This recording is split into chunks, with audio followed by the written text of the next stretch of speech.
sejak kebangkitan ulama bersama pengikut-pengikutnya istiqomah dan setia jaga akidah dan sunnah Rasulullah. Alhamdulillah segala puji baginya ulama bersama pengikut-pengikutnya istiqomah dan setia menjaga agama nusa dan bangsa.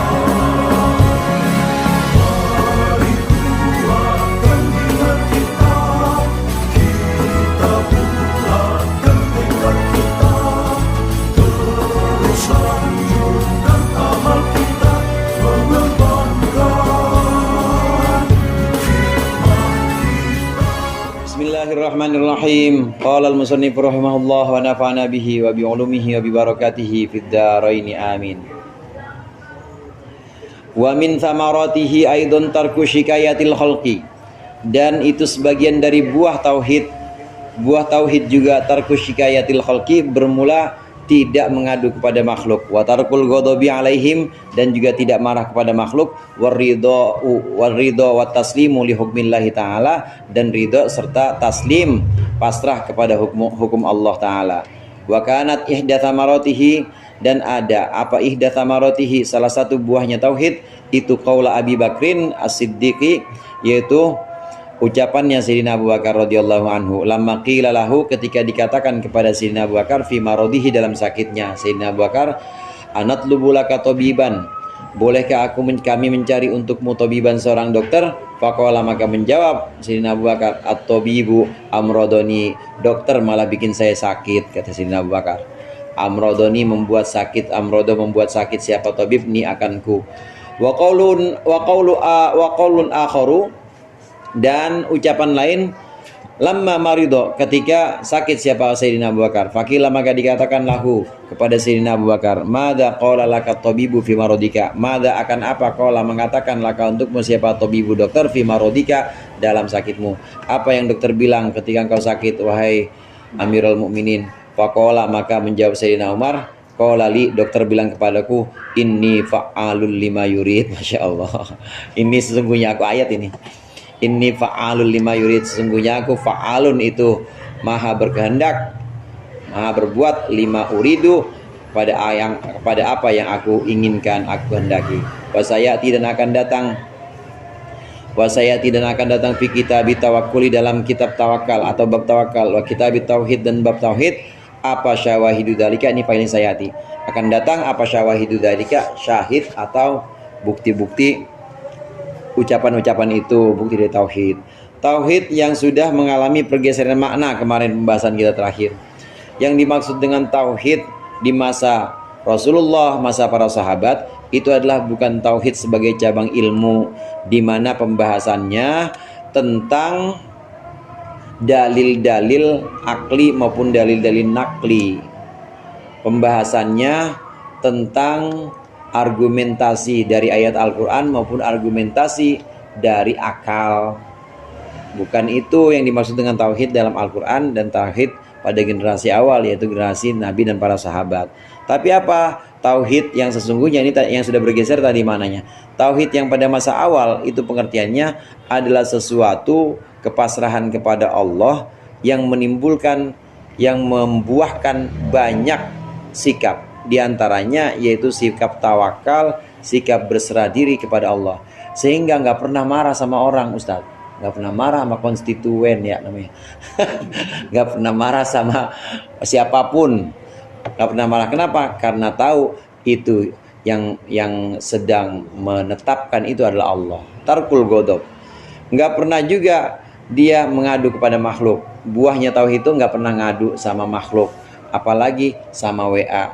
Segala status di iniin, di posting, di share, itu namanya ngadu sama WA. Makhluknya makhluk yang paling akhir zaman lagi, makhluk WA namanya ngadunya. Itu namanya tauhidnya tidak membuahkan apa-apa. Tauhid itu membuahkan ridho kepada hukum-hukum Allah, taslim, pasrah kepada hukum-hukum Allah. Allah mau tetapkan kita banyak duit, sehat terus, ya alhamdulillah. Allah mau tetapkan kita duitnya kagak sedikit dan juga kagak pernah sakit, ya alhamdulillah. Itu pokoknya enak-enak aja. Ridho itu pengertian yang paling sering disebutkan. Walaupun ada Nabi Banten menyebutkan ar-ridho tarkus suh. Ridho itu adalah meninggalkan murka atau meninggalkan suh. Apa itu murka? Murka itu bukan cuma marah, murka itu. Murka itu menyebut sesuatu yang tidak sedang ditetapkan sama dia.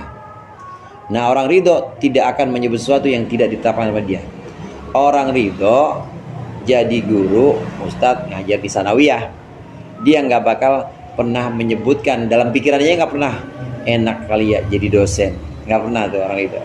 Kali aja tahun depan ada pengangkatan, nggak, orang itu nggak pernah gitu. Apalagi minta, menyebutkan atau membayangkan aja nggak pernah. Walaupun ada juga yang menyebutkan ridho itu definisinya sururul qalbi inda qadaillah walau murron. Senangnya hati dalam ketetapan Allah, pada ketetapan Allah meskipun pahit. Jadi orang ridho nggak pernah minta, boro-boro minta, ngebayangin yang nggak di depan matanya nggak pernah. Udah seneng aja, senyum aja. Nah, tauhid membuahkan ridho ini. Tauhid pengertian awal bukan cabang ilmu tauhid tentang argumen atau dalil-dalil, tapi tauhid yang masuk ke dalam hati sehingga menimbulkan sikap-sikap seperti ridho, taslim dan lain sebagainya tadi. Tidak mengaduk pada makhluk. Contohnya di sini Imam Ghazali mengutip sikap Sayyidina Abu Bakar ketika ditawarkan, kita bawain dokter ya wahai Amirul Mukminin, jangan, dokter malah bikin saya sakit. Kemudian tawarin lagi, ditanya lagi Sayyidina Abu Bakar, emang dokter bilang apa? Dokter bilang, sungguhnya aku, terserah aku, katanya gitu. Sesungguhnya aku itu berbuat semauku. Jadi udah pasrah saja kepada ketetapan Allah. Sayyidina Abu Bakar ini tauhidnya kuat. Wa tauhiru jauharun nafisun. Tauhid itu adalah sebuah inti yang indah. Walahu qashrani, jauhar itu substansi atau isi. Kalau kita lihat rambutan itu kan ya, rambutan itu ada jauharnya. Nah, yang bagian luar namanya qashr, namanya kulit. Nah, dalam kulit ada kulit arinya lagi. Dalam kulit ari ada daging, dalam daging itu ada jauhar, ada intinya. Nah, tauhid itu ada yang dalam. Jauharun nafis itu adalah inti yang indah. Walahu qashrani, dan bagi tauhid itu adalah dua kulit. Ahaduhuma ab'adu wa lubbi binal akhari. Salah satu dari dua kulit tadi lebih jauh dari intinya, minal akhari dibanding yang lain. Fa khassasan nasu al isma bil qashri. Fa khassasa, maka mengkhususkan siapa nasu manusia al isma bil qashri, al isma akan isim nama tauhid maksudnya bil qashri, kepada kulitnya saja. Wabison atil harosati, dan dengan upaya menjaga, harosa itu menjaga, lil qashri kepada kulit, wahmalu, dan mengabaikan siapa annas al lubba akan inti bil kulliyati dengan seluruhnya. Tauhid itu adalah sebuah isi, bukan kulit. Tauhid adalah isi yang punya dua kulit. Nah, kulit yang dua ini ada yang lebih dekat kepada isinya, ada juga yang agak jauh pada isinya. Kebanyakan orang ini kemudian menggunakan tauhid untuk isi yang jauh dari kulitnya. Apa itu? Ya hanya sekedar la ilaha illallah gitu aja. Yang penting udah menafikan Tuhan selain Allah. Ya Tuhan kontrakan, ya Tuhan partai, ya Tuhan apa aja pokoknya yang biarin Tuhan dinafikan. Tapi itu udah bagus. Meskipun itu kulit, itu udah bisa sunatil harosah, udah bisa jadi satu upaya untuk menjaga keimanan. Sebenarnya ada yang lebih inti lagi, itu yang disebut jauharun nafis, nanti dibahas. Kulit yang pertama, fal qashrul awwalu huwa an taqula bilisanika la ilaha illallah. Kulit yang pertama, engkau mengucapkan dengan lisanmu la ilaha illallah. Wa hadza yusamma tauhidan munaqidan litathlits. Ini dinamakan sebagai tauhid yang mengkonter, yang melawan kepada trilogi namanya, litathlits. Trilogi alladzi sarraha bihin nasara, yang menjelaskan dengannya siapa nasara, orang-orang Nasrani. Walakinnahu qad yasduru minal munafiki, tetapi tauhid la ilaha illallah dengan lisan saja Ini kadang-kadang muncul, qad yasduru kadang muncul minal munafiki dari orang munafik. Alladzi yukhalifu sirruhu jahrahu, yang bertentangan apa sirruhu hatinya, bertentangan jahrahu dengan jaharnya atau dengan zahirnya. La ilaha illallah kalau hanya dengan lisan ya udah bagus sih, itu sudah bisa mengcounter faham banyak Tuhan.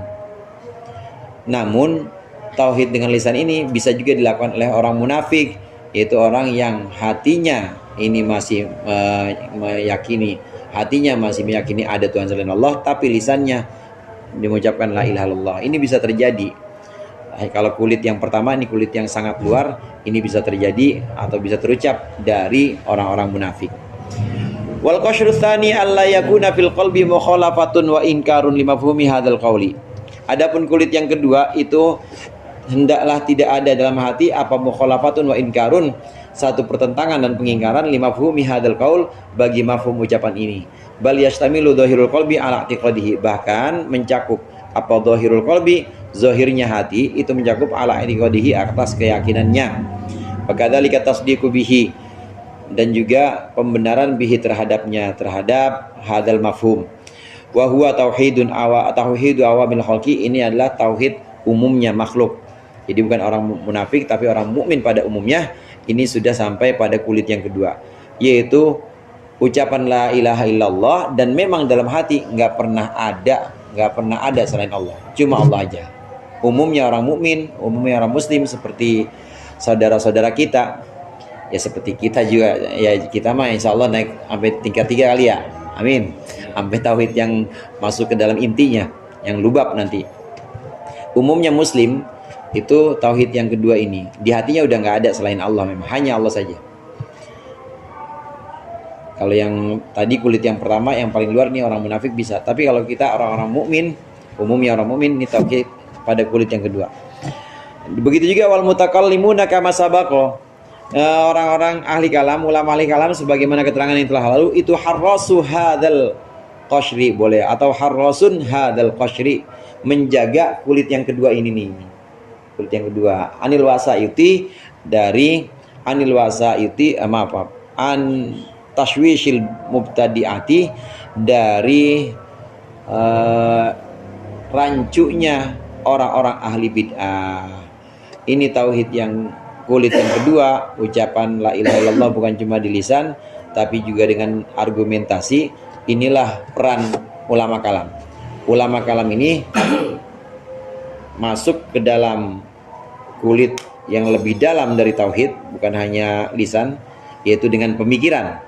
Ini untuk melawan ahli bid'ah yang mengatakan Tuhan punya tangan misalnya, atau Tuhan punya anak, itu kan bid'ah semua itu. Atau Tuhan punya sekutu dan punya pembantu-pembantu yang kadang-kadang pembantunya bisa intervensi. Nah, itu semua di counter dengan tauhid yang jenis kedua, yaitu yang masuk ke dalam kulit yang kedua, agak dalam memang, dengan argumentasi. Inilah peran para mutakallimun, peran ulama kalam. Wa tsalitsu wa huwa lubabu ayyaral umara kullaha minallahi taala. Ini yang kita pengen. Tauhid yang ketiga, kulit yang ketiga. Maaf, bukan kulit. Yang ketiga itu ada al-lubabu, adalah intinya. Ayyaral umura, hendaklah seseorang melihat, bahwasannya orang melihat al-umura kullaha, urusan semuanya itu minallahi taala, dari Allah taala. Dia melihat ru'yatan taqta'ul tifatahu, dengan penglihatan yang bisa memotong iltifatahu, akan berpalingnya orang, anil wasaiti, dari perantara-perantara, wa ya'budahu, dan hendaklah atau menjadikan orang itu menyembah Allah ibadatan yufarriduhu biha, ibadah yang hanya menyendirikan Allah biha dalam ibadah tersebut. Fala ya'budu ghairahu, maka dia tidak akan menyembah ghairahu, akan selain Allah. Wa yakhruju an hadza tauhid atba'ul hawa, dan keluarlah dari tauhid ini apa atba'ul hawa, bala pasukannya hawa atau pengikut-pengikutnya hawa, keinginan rendah. Fa kullu muttabi'in hawahu, maka setiap orang yang mengikuti hawa nafsunya, faqad ittakhadha hawahu ma'budahu, maka dia telah menjadikan hawa nafsunya sebagai Tuhannya. Yang inti dari tauhid ini adalah pandangan bahwa segala urusan itu dari Allah, dan pandangan ini mampu menjaga kita berpaling dari paramek, berpaling dari panadol, bahwa yang menyembuhkan bukan paramek dan panadol. Tua Said semua. Kita berpaling dari kopi, berpaling dari makanan, karena sebenarnya yang bikin kenyang bukan makanan. Jadi gimana ya, kita makan karena dituntut aja oleh Allah, kulu washrobu, makan minum dah. Tapi kita tidak pernah berpaling bahwa yang bikin kenyang, yang bikin hilang dahaga itu hakikatnya Allah. Jika sudah sampai ini, maka ini adalah inti dari tauhid. Memahami, memandang bahwa segala sesuatu dari Allah, dan kita sudah mulai berpaling dari perantara-perantara selain Allah. Nah, tauhid ini nanti mengeluarkan orang yang menjadikan hawa nafsunya sebagai Tuhannya. Karena orang yang paling terakhir nih, kalau sudah bisa menghilangkan selain Allah dari hatinya, urusan semua Allah saja, nanti yang paling terakhir hilang itu adalah kediriannya, keakuannya, yang kadang-kadang disebut dengan anania, anak-anak, anak gua, itu yang terakhir dihilangin tuh, yang terakhir keluar. Kalau sudah bisa hilang semuanya, ini baru tauhid yang sesungguhnya. Wallahu a'lam bishawab. Al-Fatihah.